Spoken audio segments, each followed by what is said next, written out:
जय हिंद दोस्तों, आपका स्टाफ सिलेक्शन कमीशन के ऑफिशियल यूट्यूब चैनल पे बहुत बहुत स्वागत है। तो दोस्तों, अगर आप डिफेंस की तैयारी कर रहे हैं, जैसे कि आप यहाँ देख सकते हैं, इंडियन आर्मी जनरल ड्यूटी यानी जीडी की अगर तैयारी कर रहे हैं, तो आपको बता दें यहाँ पे हम ओरिजिनल क्वेश्चन पेपर लेके आ गए हैं आपके लिए। यहाँ पे आपको बता दें 50 क्वेश्चन पूछे जाते हैं, लेकिन हम आपको यहाँ पे 25 क्वेश्चन ही बताएंगे और 25 क्वेश्चन आपको नेक्स्ट वीडियो में आपको मिल जाएगा। ठीक है, ये ओरिजिनल क्वेश्चन पेपर है, आपको एक आइडिया लग जाए किस प्रकार से इंडियन आर्मी जीडी की भर्ती के लिए क्वेश्चन पूछे जाते हैं। ठीक है, तो आप वीडियो को बिल्कुल अंत तक देखें और चैनल को जरूर से सब्सक्राइब कर लें दोस्तों, हमारे चैनल से बिल्कुल जुड़ जाएं, ताकि आपको ऐसे ही original question paper defence sector के हर सेक्टर से, चाहे एसएससी से हो, चाहे डिफेंस सेक्टर पुलिस की ले लें, चाहे तो आप आर्मी से ले लें, किसी के भी ओरिजिनल क्वेश्चन पेपर हो वो आपको यहाँ पे मिल जाएंगे। तो वीडियो बिल्कुल अंत तक देखें। ठीक है दोस्तों, चलिए शुरू करते हैं। तो सबसे पहले आपका जो क्वेश्चन पूछा गया यहाँ पे, जैसा कि आप देख सकते हैं, आपको बता दें पहला क्वेश्चन है आपका, विश्व स्वास्थ्य दिवस कब मनाया जाता है। आपको पहला क्वेश्चन पूछा गया, विश्व स्वास्थ्य दिवस कब मनाया जाता है। आपके ऑप्शन यहाँ पे दे रखे हैं, जैसे कि आप देख सकते हैं, पहला ऑप्शन आपका दे रखा है अप्रैल 7, दूसरा ऑप्शन आपका दे रखा है मई 7, तीसरा ऑप्शन आपका दे रखा है अप्रैल 1, चौथा ऑप्शन आपका दे रखा है मई 1। ठीक है, तो बिल्कुल सोचिए दोस्तों क्या होगा आंसर। आप अगर 25 क्वेश्चन में से 8 क्वेश्चन का भी जवाब देते हैं, तो आपको एक आइडिया लग जाएगा किस प्रकार से आपसे यहाँ पे क्वेश्चन पूछे जा सकते हैं। तो आपको बताया दोस्तों, इसका जो आंसर होगा वो होगा मई 7, यानी 7 मई क्या है, विश्व स्वास्थ्य दिवस मनाया जाता है। ठीक है, 7 मई को। आगे देखते हैं, देखिए दूसरा क्वेश्चन यहाँ पूछा गया है, असहयोग आंदोलन किस वर्ष में गांधी जी द्वारा शुरू किया गया। देखिए इंपॉर्टेंट क्वेश्चन है, हिस्ट्री से पूछा गया क्वेश्चन है, बहुत इंपॉर्टेंट क्वेश्चन में को इसको मान सकते हैं। ठीक है, तो दोस्तों इसका ऑप्शन आपको यहाँ पे अवेलेबल कराया गया है 1919 में, दूसरा ऑप्शन है आपका 1920 में, तीसरा ऑप्शन आपका दे रखा है 1922 में, और चौथा ऑप्शन आपका दे रखा है 1940 में। तो क्या होगा आंसर, बिल्कुल सोच समझ के जवाब दीजिए, आपको एक आइडिया लग जाएगा किस प्रकार से इंडियन आर्मी में क्वेश्चन पूछे जा सकते हैं। ठीक है, तो आपको बता दें दोस्तों, इसका जो आंसर होगा, यानी दूसरे नंबर क्वेश्चन का आंसर बता दें आपको, वो भी क्या रहेगा 1920 में, यानी असहयोग आंदोलन कब शुरू हुआ था 1920 में। आगे बढ़ते हैं, देखिए क्वेश्चन नंबर तीसरा है जो आपका, कयक इनमें से किससे संबंधित, कयक जो है वो इनमें से किससे संबंधित है। ठीक है, पहला ऑप्शन आपका दे रखा है ट्राइबल टूल्स, यानी आदिवासी उपकरण। ठीक है, दूसरा ऑप्शन आपका दे रखा है नाव, तीसरा ऑप्शन आपका दे रखा है यहाँ पे समुद्री जहाज, और जो चौथा ऑप्शन आपका दे रखा है हथियार।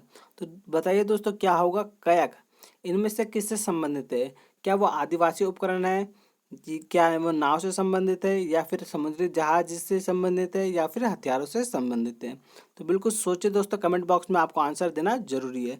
तो आपको बता दें दोस्तों, इसका जो आंसर होगा वो होगा ऑप्शन नंबर बी, यानी नाव। ठीक है, यानी नाव से संबंधित क्या है, काया किससे संबंधित है, नाव से संबंधित है। आगे बढ़ते हैं, देखिए जो चौथा नंबर क्वेश्चन पूछा गया यहाँ पे, नासिक किस नदी के तट पर स्थित है। नासिक जो शहर है वो किस नदी के तट पर स्थित है। पहला ऑप्शन आपको देखा है कृष्णा, दूसरा आपका ऑप्शन दे रखा है नर्मदा, और जो चौथा ऑप्शन आपका तीसरा ऑप्शन आपका दे रखा है, देख लेते हैं। देखिए आपको चौथा ऑप्शन आपका दे रखा है गोदावरी। ठीक है, और जो माफ कीजिएगा, तीसरा ऑप्शन आपको गोदावरी दे रखा है, और जो चौथा ऑप्शन आपको दे रखा है इनमें से कोई नहीं। तो दोस्तों आपको बिल्कुल सोच समझ के जवाब देना है। इसका आंसर होगा, आपको बता दें, चौथा नंबर क्वेश्चन का आंसर होगा गोदावरी। ठीक है, नासिक कहाँ स्थित है, किस नदी किनारे, गोदावरी नदी किनारे स्थित है। आगे बढ़ते हैं, देखिए पांचवा नंबर क्वेश्चन पूछा गया यहाँ पे, भारत एकमात्र जल प्रशिक्षण जहाज है। ठीक है, भारत का एकमात्र प्रशिक्षण जल जहाज कौन सा है। पहला ऑप्शन आपका देखा है आईएनएस तरंगिनी, दूसरा ऑप्शन आपका दे रखा है आईएनएस विराट, तीसरा ऑप्शन आपका दे रखा है आईएनएस गरुड़, और जो चौथा ऑप्शन आपका दे रखा है इनमें से कोई नहीं। तो बिल्कुल सोचिए क्या होगा आंसर। आपको बता दें, जो पांचवें नंबर क्वेश्चन का आंसर होगा वो होगा आईएनएस तरंगिनी। ठीक है, वो एक मात्र जल परीक्षण जहाज है। ठीक है, आगे बढ़ते हैं, देखिए छठा नंबर क्वेश्चन पूछा गया है, दुनिया की सबसे लंबी नदी अमेजन कहाँ बहती है। ठीक है, अमेजन नदी के बारे में पूछा गया है, तो इसका आपको ऑप्शन अवेलेबल कराया गया। पहला ऑप्शन देखिए, ऑप्शन दे रखा है पहला दक्षिण अमेरिका में, दूसरा ऑप्शन आपका दे रखा है उत्तरी अमेरिका, तीसरा ऑप्शन आपका अवेलेबल है अफ्रीका, और जो चौथा ऑप्शन है आपका यूरोप। कहाँ पे स्थित है सबसे लंबी नदी है अमेजन नदी, कहाँ पे स्थित है, आपको सोच समझ के जवाब देना है, कमेंट बॉक्स में बताइए।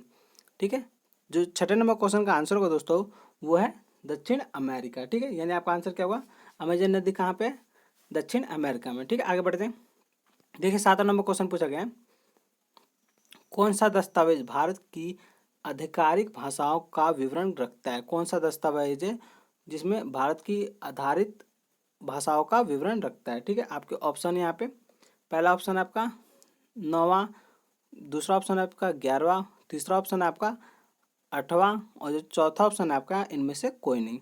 तो इसका जो आंसर होगा आपको बता दें वो है 8वें नंबर क्वेश्चन का डी, इनमें से कोई नहीं। ठीक है, आगे बढ़ते हैं। देखिए 9वां नंबर क्वेश्चन पूछा गया यहाँ पे, भारतीय सेना में कमानों की संख्या, भारतीय सेना में कमानों की संख्या कितनी है? पहला आपका ऑप्शन दे रखा है यहाँ पे 62, दूसरा ऑप्शन आपका दे रखा है 7, तीसरा ऑप्शन आपका दे रखा है 6 और जो चौथा ऑप्शन आपका दे रखा है, 1 मिनट यहाँ कट गया है, 30। कितनी होगी संख्या बताइए? भारतीय सेना में कमानों की संख्या कितनी होगी? आपके ऑप्शन यहाँ पे अवेलेबल करा गए हैं। तो 9वें नंबर क्वेश्चन का जो आंसर होगा वो होगा बी। ठीक है, यानी 7। कितने कमानों की संख्या है? 7 कमानों की संख्या। ठीक है, आगे बढ़ते हैं। देखिए यहाँ पे क्वेश्चन अभी छूट गए हमारे। देखिए 10वां नंबर क्वेश्चन है यहाँ पे, 10वां नंबर क्वेश्चन देखते हैं। देखिए 10वां नंबर जो क्वेश्चन पूछा गया यहाँ पे, जिम कार्बनेट राष्ट्रीय उद्यान कहाँ स्थित है? ये इंपॉर्टेंट क्वेश्चन दोस्तों, हर साल पूछा जाता है ये क्वेश्चन। जिम कार्बनेट राष्ट्रीय उद्यान कहाँ पे स्थित है? पहला ऑप्शन आपका उत्तर प्रदेश, दूसरा ऑप्शन आपका झारखंड है, तीसरा ऑप्शन आपका छत्तीसगढ़ और जो चौथा ऑप्शन है आपका उत्तराखंड। बिल्कुल सोचिए दोस्तों क्या होगा आंसर। 10वां नंबर क्वेश्चन है, कमेंट बॉक्स में आपको जवाब देना है। बिल्कुल अपने आप से लॉयल रहिए, कितने क्वेश्चन आप सॉल्व कर सकते हैं, बिल्कुल सोच समझ के जवाब दीजिए। ठीक है, तो आपका जो आंसर होगा दोस्तों, जिम कार्बेट राष्ट्रीय उद्यान कहाँ पे स्थित है? उत्तराखंड में। ठीक है, आगे बढ़ते हैं। 11वां नंबर क्वेश्चन देखिए, 11वां नंबर क्वेश्चन आपसे पूछा गया है, सऊदी अरब की मुद्रा क्या है? सऊदी अरब की मुद्रा क्या है बताइए? पहला ऑप्शन आपका दे रखा है दिनार, दूसरा ऑप्शन आपका दे रखा है लीरा, तीसरा ऑप्शन आपका रियाल और जो चौथा ऑप्शन आपका इनमें से कोई नहीं। तो क्या होगा आंसर? बिल्कुल सोचिए समझ के जवाब दीजिए दोस्तों। ऐसे क्वेश्चन आपसे जरूर पूछे जाते हैं, हर एग्जाम में ये पूछे जाते हैं। जरूरी नहीं है कि आपको इंडियन आर्मी में ही पूछे जाएंगे, हर सब्जेक्ट से, चाहे वो एसएससी या एमटीएस हो या फिर पुलिस की भर्ती देख रहे हैं, तो आपको हर सवाल इसमें से पूछे जा सकते हैं। यानी आपको करेंसी से रिलेटेड क्वेश्चन जरूर से पूछे जाएंगे, चाहे वो सऊदी अरब से हो, चाहे वो जापानी करेंसी हो, चाहे बांग्लादेश की करेंसी हो। ठीक है, तो इसका आप अगर आपने आंसर सोच लिया है तो जवाब जरूर दीजिएगा। ठीक है, 11 नंबर क्वेश्चन का आंसर आपको बता दें वो होगा रियाल। ठीक है, ऑप्शन नंबर सी क्या है? सऊदी अरब की करेंसी है रियाल। ठीक है, नोट कर चाहते तो नोट भी कर सकते हैं। आगे बढ़ते हैं। 12 नंबर क्वेश्चन, भारत स्वतंत्र भारत की पहली महिला गवर्नर थी, कौन थी? पहला ऑप्शन आपका दे रखा है विजय लक्ष्मी पंडित, दूसरा ऑप्शन आपका दे रखा है शीला दीक्षित, तीसरा ऑप्शन आपका दे रखा है सरोजिनी नायडू और जो चौथा ऑप्शन है आपका इनमें से कोई नहीं। कमेंट बॉक्स में जवाब दीजिए बिल्कुल सोच समझ के। ठीक है, क्या होगा आंसर? कोई जल्दीबाजी यहाँ पे करने की आवश्यकता नहीं है। 12 नंबर क्वेश्चन, स्वतंत्र भारत की पहली महिला गवर्नर कौन थी? ठीक है, पहला ऑप्शन आपका दे रखा है विजय लक्ष्मी पंडित, दूसरा शीला दीक्षित, तीसरा ऑप्शन सरोजिनी नायडू या फिर इनमें से कोई नहीं। तो इसका जो आंसर हो दोस्तों आपको बता दें, 12 नंबर क्वेश्चन का जो आंसर है वो है सरोजिनी नायडू। आगे बढ़ते हैं। देखिए क्वेश्चन पूछा गया 13 नंबर क्वेश्चन है आपका, गाइड पुस्तक के लेखक कौन है? देखिए इंपॉर्टेंट चीज़ें, ये क्वेश्चन जरूर पूछा गया, हर एग्जाम में पूछे जाते हैं ऐसे क्वेश्चन।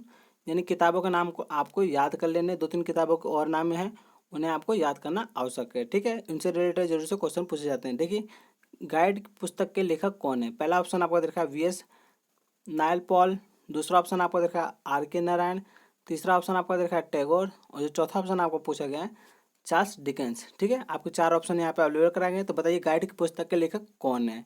तो आपको बता दें जो 13 नंबर क्वेश्चन है उसका आंसर है आर के नारायण। आगे बढ़ते हैं। देखिए 14 नंबर क्वेश्चन पूछा गया यहाँ पे, सशस्त्र बल के सर्वोच्च कमांडर हैं, सशस्त्र बल के सर्वोच्च कमांडर हैं कौन है बताइए? सेना कमांडर, दूसरा ऑप्शन है प्रधानमंत्री, तीसरा ऑप्शन आपका रक्षा मंत्री या चौथा ऑप्शन आपका राष्ट्रपति। क्या होगा आंसर? सशस्त्र बल के सर्वोच्च कमांडर कौन है? बिल्कुल सोचिए, आराम से कमेंट बॉक्स में आपको जवाब देना है। आप देखिए कितने क्वेश्चन का आप जवाब बिल्कुल सही सही दे पाते हैं।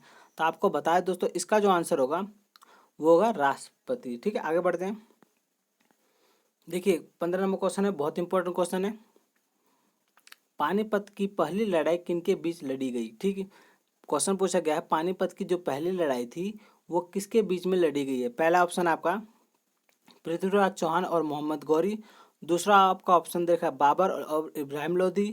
तीसरा आपका ऑप्शन दे रखा है नादिर शाह या मोहम्मद गौरी।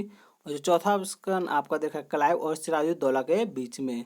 तो क्या होगा आंसर, बिल्कुल कमेंट बॉक्स में आपको जवाब देना है। अपने आप से लॉयल रहिए, कितने क्वेश्चन आप बिल्कुल सही सही कर सकते हैं, ठीक है। तो देखिए जिसका इसका आंसर होगा वो होगा बाबर और इब्राहिम लोदी के बीच में। यानी पहली लड़ाई पानीपत की कब लड़ी गई थी, इसका जवाब आपको ढूंढना है, कमेंट बॉक्स में बताना है। प्लस आपको बता दें जो इसका आंसर होगा वो होगा बाबर और इब्राहिम लोदी के बीच में पहला पानीपत का लड़ाई लड़ा गया था, ठीक है। आगे बढ़ते हैं, 16 नंबर क्वेश्चन देखते हैं। 16 नंबर क्वेश्चन क्या पूछा गया है, देखिए 16 नंबर क्वेश्चन पूछा गया है। 16 नंबर क्वेश्चन है आपका, मलेरिया किसके कारण होता है, ठीक है। पहला ऑप्शन आपको दे रखा है बैक्टीरिया यानी जीवाणु। दूसरा ऑप्शन आपको देखा प्रोटोजोआ। तीसरा ऑप्शन आपको दिया गया वायरस। और जो चौथा ऑप्शन है आपका कवक यानी फंगस। तो मलेरिया किसके कारण होता है, बिल्कुल सोच समझ के जवाब दीजिए। 16 नंबर क्वेश्चन है, बहुत इंपॉर्टेंट क्वेश्चन है, आपको बता रहे इसका जो आंसर होगा वो होगा प्रोटोजोआ। आगे बढ़ते हैं, 17 नंबर क्वेश्चन देखिए, बांझ विरोधी विटामिन का नाम बताइए। बांझ विरोधी विटामिन का नाम बताना है आपको। ऑप्शन आपके अवेलेबल कराए गए हैं विटामिन ई। दूसरा ऑप्शन है आपका विटामिन ए। तीसरा ऑप्शन है आपका विटामिन के। और चौथा ऑप्शन है आपका यहाँ पे विटामिन डी। तो बताइए बांझ विरोधी विटामिन का नाम क्या है, ठीक है। तो आपके बता दें 17 नंबर जो क्वेश्चन है उसका आंसर होगा विटामिन ई। यानी आपका ऑप्शन नंबर बिल्कुल ए सही है, ठीक है। आप चाहें तो इसे नोट भी कर सकते हैं। कमेंट बॉक्स में आपको जरूर से बताना है कितने क्वेश्चन आपके सही हुए हैं, कितने क्वेश्चन आपके गलत हुए हैं। और चैनल को सब्सक्राइब जरूर से कर लीजिएगा दोस्तों। आगे बढ़ते हैं, 18 नंबर क्वेश्चन देखिए, बहुत इंपॉर्टेंट क्वेश्चन है, फिजिक्स से रिलेटेड आपका क्वेश्चन यहाँ पे पूछा गया है, ठीक है। कार्य बल और विस्थापन के बीच का संबंध बताइए। ये फॉर्मूला है दोस्तों, अगर आपने पढ़ाई की होगी तो आपको इसका आंसर पता होगा, ठीक है। तो आपको बता दें 18 नंबर क्वेश्चन है, उसका ऑप्शन यहाँ पे दिया गया है डिस्प्लेसमेंट फोर्स इक्वल टू नहीं work equal to force into displacement. दूसरा ऑप्शन आपको दिया गया है work equal to force upon displacement. जो तीसरा ऑप्शन आपका दिया गया है work equal to force minus displacement. और जो चौथा ऑप्शन आपका दिया गया है work equal to force plus displacement. तो क्या होगा आंसर, बिल्कुल सोच समझ के जवाब दीजिए दोस्तों, ठीक है। 18 नंबर जो क्वेश्चन है इसका आंसर होगा ऑप्शन नंबर ए, ठीक है। यानी कार्य इक्वल टू कितना होगा बल गुणे विस्थापन, ठीक है। आगे बढ़ते हैं, देखिए 19 नंबर क्वेश्चन पूछा गया है, कौन सा रासायनिक पौधा को माफ कीजिएगा कौन सा रसायन पौधों से प्राप्त होता है, ठीक है। पहला ऑप्शन आपका दे रखा है कुनेन। दूसरा आपका दे रखा है एस्प्रिन। तीसरा आपका दे रखा है इंसुलिन। और जो चौथा ऑप्शन आपका दे रखा है इनमें से कोई नहीं। यानी कौन सा रसायन पौधों से प्राप्त किया जाता है, कुनेन प्राप्त किया जाता है या एस्प्रिन प्राप्त किया जाता है या फिर इंसुलिन या फिर इनमें से कोई नहीं। तो सोचिए समझ के जवाब दीजिए, कमेंट बॉक्स में आपको जवाब देना आवश्यक है, ठीक है। आपको बता दें दोस्तों इसका जो आंसर होगा यानी 19 नंबर जो क्वेश्चन है उसका आंसर होगा कुनेन, ठीक है। आगे बढ़ते हैं, देखिए 20 नंबर क्वेश्चन पूछा गया है यहाँ पे, सिस्मोग्राफ से क्या मापा जाता है, सिस्मोग्राफ से क्या नापा जाता है। पहला ऑप्शन है आपका हवा की गति। दूसरा ऑप्शन है आपका बारिश। तीसरा ऑप्शन आपका अर्थक्वेक यानी भूकंप। जो चौथा ऑप्शन है आपका इनमें से कोई नहीं। ये आपको पता होना आवश्यक है, ऐसे क्वेश्चन आपसे जरूर पूछे जाते हैं एग्जाम में, ठीक है। तो 20 नंबर जो क्वेश्चन है इसका जो आंसर होगा वो होगा भूकंप। सिस्मोग्राफ से क्या नापा जाता है, भूकंप को नापा जाता है, ठीक है। आप चाहे तो इसे नोट भी कर सकते हैं। आगे देखिए दोस्तों 21 नंबर क्वेश्चन है, कौन सी गैस सोडे को तैयार करने में इस्तेमाल की जाती है। कौन सी जो गैस है वो सोडे को तैयार करने में इस्तेमाल की जाती है। आपके ऑप्शन है सल्फर। दूसरा ऑप्शन है आपका कार्बन डाइऑक्साइड। तीसरा ऑप्शन है आपका कार्बन मोनोऑक्साइड या फिर कार्बन, ठीक है। तो सोच समझ के जवाब दीजिए कौन सा आंसर होगा, बिल्कुल सोच समझ के जवाब दीजिए, इंपॉर्टेंट क्वेश्चन है। अगर आपने पेप्सी पी होगी आपको पता होगा इसमें सोडा होता है, ठीक है। तो कौन सी गैस से बनता है सोडा, आपको ये बताना है। तो जो 21 नंबर जो क्वेश्चन है इसका जो आंसर होगा वो होगा कार्बन डाइऑक्साइड, ठीक है। कार्बन डाइऑक्साइड से क्या होता है, सोडे को तैयार किया जाता है। आगे बढ़ते हैं, देखिए जो 22 नंबर क्वेश्चन है बहुत इंपॉर्टेंट क्वेश्चन है ये भी। 22 नंबर देखिए, इनमें से कौन एक अदिश मात्रा है यानी स्केलर क्वांटिटी है। अदिश मात्रा यानी स्केलर क्वांटिटी, यही पूछ देता सदिश क्या है तो आपको वेक्टर क्वांटिटी बतानी पड़ती है। आगे देखिए जिसके ऑप्शन अवेलेबल कराए गए हैं, पहला है गति। दूसरा है फोर्स यानी बल। तीसरा ऑप्शन आपका दे रखा है एक्सीलरेशन यानी त्वरण। और जो चौथा ऑप्शन आपका देगा इनमें से कोई नहीं। तो 22 नंबर जो क्वेश्चन है इसका जो आंसर होगा वो होगा स्पीड यानी गति। ठीक है, आप चाहे तो इसे नोट भी कर सकते हैं। आगे बढ़ते हैं। 23 नंबर क्वेश्चन देखिए। 23 नंबर पूछा गया क्वेश्चन, हीमोग्लोबिन का मुख्य घटक क्या है? हीमोग्लोबिन का मुख्य घटक क्या है? प्रोटीन। दूसरा ऑप्शन आपका देखा लौह। तीसरा ऑप्शन आपका मोटापा। तीसरा जो चौथा ऑप्शन आपका यहाँ पे विटामिन। तो किसके कारण हीमोग्लोबिन मुख्य घटक है बताइए आप। तो इसका जो आंसर होता है इस नंबर क्वेश्चन का वो है ऑप्शन नंबर बी यानी लो। आगे बढ़ते हैं। 24 नंबर क्वेश्चन देखिए। एक जीव का संरचनात्मक और कार्यात्मक इकाई को क्या कहते हैं?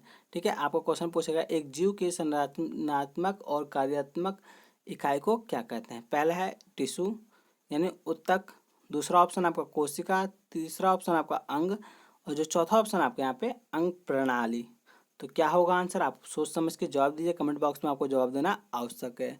अगर वीडियो पसंद आ रही तो वीडियो को लाइक और सब्सक्राइब जरूर से कर दे दोस्तों। ठीक है, आपको रेगुलर यहाँ पे वीडियो मिलने वाली है, बेल आइकन को जरूर से प्रेस कर लीजिएगा। ठीक है, देखिए जो इसका आंसर होगा 24 नंबर क्वेश्चन का ये होगा ऑप्शन नंबर बी। ठीक है, कोशिका। एक जीव की संरचनात्मक और कार्यात्मक इकाई क्या है? कोशिका यानी सेल। ठीक है, सेल से ही सब कुछ बनता है, चाहे वो टिश्यू हो, ऑर्गन हो या फिर ऑर्गन सिस्टम हो, वो सब चीज़ें किससे बनती हैं? सेल से यानी कोशिका से। देखिए 25 नंबर क्वेश्चन है आपका। 25 नंबर क्वेश्चन पूछा गया, मानव शरीर में रक्त किसमें शुद्ध होता है? क्वेश्चन पूछा गया, बहुत इंपॉर्टेंट क्वेश्चन। देखिए मानव शरीर में रक्त किसमें शुद्ध होता है? दिल में होता है, किडनी में होता है, फेफड़े में होता है या फिर लीवर में होता है? किसमें शुद्ध होता है मानव रक्त? बिल्कुल सोचिए दोस्तों, ऑप्शन आपके पास है। पहला ऑप्शन आपका दिल। दूसरा ऑप्शन आपका गुर्दा। तीसरा ऑप्शन आपका फेफड़े। या फिर चौथा ऑप्शन आपका लीवर। बिल्कुल सोच समझ के जवाब दीजिए, इंपॉर्टेंट क्वेश्चन है ये। ठीक है, तो 25 का जो आंसर होगा दोस्तों आपको बता दें वो है गुर्दा। ठीक है, मानव शरीर में रक्त किस में शुद्ध होता है? गुर्दे में। ठीक है, तो बिल्कुल ऐसे क्वेश्चन आपसे जरूर पूछे जाएंगे, तो आपको जरूर से ऐसे क्वेश्चन याद कर लेने हैं। आपको बता दोस्तों, अगर 25 क्वेश्चन आप और चाहते हैं तो आपको क्या करना है, चैनल को सब्सक्राइब करना है और बेल आइकन को जरूर से प्रेस कर लीजिए और कमेंट बॉक्स में बताना है हमें सेकंड पार्ट भी चाहिए। ठीक है, तो वीडियो पसंद है तो वीडियो को लाइक कर दीजिए, सब्सक्राइब और बेल आइकन को जरूर से प्रेस कर दीजिए। धन्यवाद।